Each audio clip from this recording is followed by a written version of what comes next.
তিন দেশ কাঁপানো আন্ডারওয়ার্ল্ডের ডন। ৯০ দশকের ঢাকার ত্রাস সুব্রত বাইন গ্রেফতারের খবরের পর চারিদিকে প্রশ্ন উঠেছে, ঢাকার শীর্ষ সন্ত্রাসী কে এই সুব্রত বাইন? ভারত থেকে যে পরিকল্পনায় তাকে ঢাকা পাঠানো হয় জানালেন জুলকারনাইন সায়ের। রাজধানী সহ সারা দেশের রাজনৈতিক নেতাদের হত্যার মাধ্যমে পরিস্থিতি অস্থিতিশীল করার পরিকল্পনা ছিল সুব্রত বাইন ও তার বাহিনীর। তাদের টার্গেটে ছিল বিএনপি, জামাত ও এনসিপির শীর্ষ পর্যায়ের নেতারা। উদ্দেশ্য ছিল অস্থিতিশীলতার মাধ্যমে দেশের রাজনৈতিক সংকট সৃষ্টি করা। এই ষড়যন্ত্রের পেছনে রয়েছেন নিষিদ্ধ আওয়ামী লীগের শীর্ষ পর্যায়ের কয়েকজন নেতা। এই পরিকল্পনার প্রধান সহযোগী ছিলেন তার শিষ্য আবু রাসেল মাসুদ ওরফে মোল্লা মাসুদ। পরিকল্পনা বাস্তবায়ন করতে এরই মধ্যে হুন্ডির মাধ্যমে ভারত থেকে মোটা অঙ্কের অর্থ পাঠানো হয় তাদের বাহিনীর কাছে। ওই অর্থ দিয়ে বিভিন্ন এলাকায় শুটার ও কিলারদের সংগঠিত করেছিল সুব্রত বাইন বাহিনী। প্রায় ১.৫ বছর আগে শীর্ষ সন্ত্রাসী সুব্রত বাইনকে বাংলাদেশে পাঠানো হয়। রাজনৈতিক গুপ্ত হত্যার উদ্দেশ্যে তাকে তৈরি করা হচ্ছিল। গ্রেপ্তার সুব্রত বাইন সম্পর্কে এমন তথ্য দিয়েছেন অনুসন্ধান সাংবাদিক জুলকারনাইন সায়ের। জুলকারনাইন ওই পোস্টে বলেন, প্রায় ১.৫ বছর আগে বিশেষ ব্যবস্থায় ভারত থেকে সুব্রত বাইনকে বাংলাদেশে পাঠানো হয়। উদ্দেশ্য ছিল টার্গেটেড রাজনৈতিক গুপ্ত হত্যার উদ্দেশ্যে ভিন্ন পরিচয়ে যুক্তরাজ্যে পাঠানোর। তৈরিও হচ্ছিল সেভাবে। তিনি আরও বলেন, কিন্তু ৫ আগস্ট ২০২৪ পরবর্তী সময়ে তার আশ্রয়দাতারা ক্ষমতাচ্যুত হয়ে যাওয়ার কারণে পেশাদার এই অপরাধী সাধারণ জনগণের সাথে মিশে যায়। পরবর্তীতে রাজনৈতিক প্রেক্ষাপটে কোনো কোনো ব্যক্তিকে গুপ্ত হত্যার পরিকল্পনা করেছিল সুব্রত বাইন ও মোল্লা মাসুদ এবং কারা তাদের সহায়তা করেছিলেন এই বিষয়ে শিগগিরই প্রকাশ করবেন বলে জানিয়েছেন জুলকারনাইন। মূলত ৯০ দশকে ঢাকার অপরাধ জগতে এক ত্রাসের নাম ছিল সুব্রত বাইন ওরফে ফতেহ আলী। কথিত 7 স্টার বাহিনীর প্রধান ছিলেন তিনি। যদিও পুলিশের খাতায় তার পুরো নাম ত্রিমাতি সুব্রত বাইন। ঢাকার এই শীর্ষ সন্ত্রাসীর আদি নিবাস বরিশালের আগৈলঝাড়া থানার জোবারপাড় গ্রামে। হলি ফ্যামিলি হাসপাতালে ১৯৬৭ সালে জন্ম সুব্রত বাইনের। তার বাবা বিপুল বাইন একটি এনজিওর গাড়ি চালাতেন। মায়ের নাম কোমলিনী বাইন। ৩ বোন আর ১ ভাইয়ের মধ্যে সুব্রত সবার বড়। মা কোমলিনী আর ৩ বোন মেরি, চেরি ও পরীকে নিয়ে ঢাকার মগবাজারের ভাড়া বাসায় থাকতেন তিনি। বহুদিন ঢাকার আন্ডারওয়ার্ল্ড কাঁপিয়ে ভারতের কারাগারে কিছুদিন বন্দী ছিলেন এই শীর্ষ সন্ত্রাসী। সুব্রত বাইনের অপরাধ জগতে প্রবেশ মূলত ৯০-এর দশকের শুরুতে।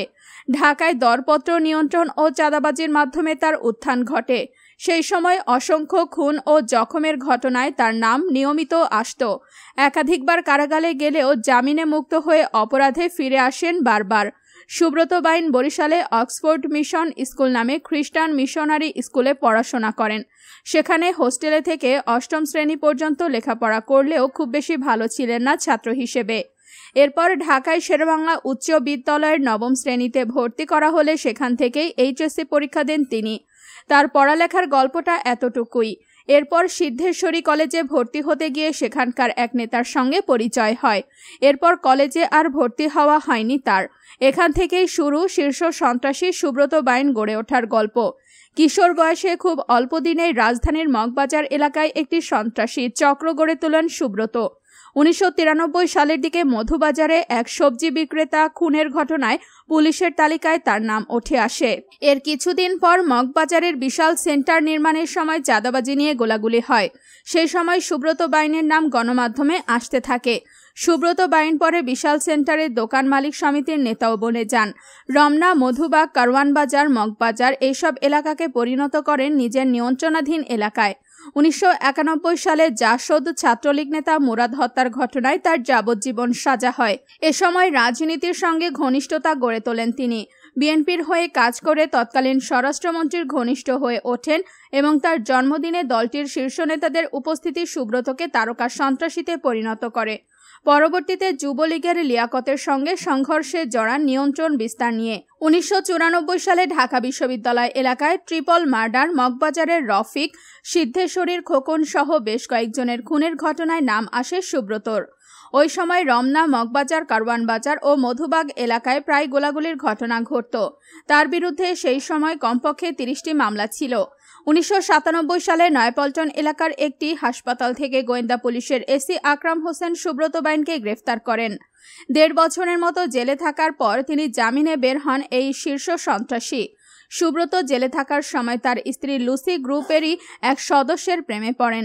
জেল থেকে বেরিয়েই ঘটনা জানার পর সুব্রত নিজেই লুসিকে সেই যুবকের সঙ্গে বিয়ে দেন।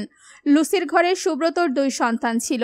পরে 1999 সালে কুমিল্লার বিউটি নামের এক নারীকে বিয়ে করেন সুব্রত, কিন্তু কয়েক বছরের মাথায় বিউটিকে ডিভোর্স দিয়ে দেন। 2001 সালে বিএনপির নেতৃত্বাধীন 4 দলীয় জোট সরকার ক্ষমতায় আসার পর 23 শীর্ষ সন্ত্রাসীকে ধরিয়ে দেওয়ার জন্য পুরস্কার ঘোষণা করে। সেই তালিকায় প্রথমেই নাম ছিল সুব্রত বাইনের। তাকে ধরতে ইন্টারপোলেও নোটিশ জারি করে, যা এখনো বহাল রয়েছে। এরই মধ্যে সুব্রত ঢাকা ছেড়ে কলকাতায় ঘাঁটি গাড়ে তোলেন। পশ্চিমবঙ্গের নদিয়া জেলার জামেলা নামে এক নারীকে বিয়ে করেন। সেই ঘরে একটি মেয়ে সন্তানও রয়েছে। একসময় ভারতে গিয়ে জমি কিনে স্থায়ীভাবে বসবাসের জন্য নথিপত্র তৈরি করেন সুব্রত। এরপরও অবৈধ অনুপ্রবেশের অভিযোগে 2008 সালে কলকাতা পুলিশ তাকে আটক করে। তবে অল্প দিনের মধ্যেই জামিন পেয়ে দুবাই চলে যান। সেখান থেকে ফিরে কলকাতার এক চিত্রনায়িকার কাছে মোটা অঙ্কের চাঁদা দাবি করেন। সেই ফোন কলের সূত্র ধরে 2009 সালের 22 সেপ্টেম্বর কলকাতা পুলিশের স্পেশাল টাস্ক ফোর্স তাকে ধরার চেষ্টা করলে সুব্রত নেপালের সীমান্ত শহর কাকরভিটায় ঢুকে পড়েন। সেখানে নেপালি পুলিশের হাতে গ্রেফতার হন। প্রথমে তাকে পূর্ব নেপালের ভাদ্রপুর এবং পরে ঝুমকা কারাগারে নেওয়া হয়। 2012 সালে 77 ফুট লম্বা সুড়ঙ্গ কেটে সেই কারাগার থেকে পালিয়ে যান। আবার কলকাতায় আসার পর কয়েকদিন পরেই 27 নভেম্বর বউবাজার এলাকা থেকে তাকে পুলিশ গ্রেফতার করে। এরপর থেকে তিনি কলকাতার জেলেই ছিলেন। সেখানে ফতেহ আলী নামে নিয়ে ছদ্মবেশে অবস্থান করছিলেন তিনি। কলকাতায় থাকার সময় সেখানে বসেই ঢাকার অপরাধ জগৎ নিয়ন্ত্রণ করতেন সুব্রত বাইন। সড়ক ও জনপথের বড় বড় ঠিকাদারি কাজ ভাগাভাগি করতেন।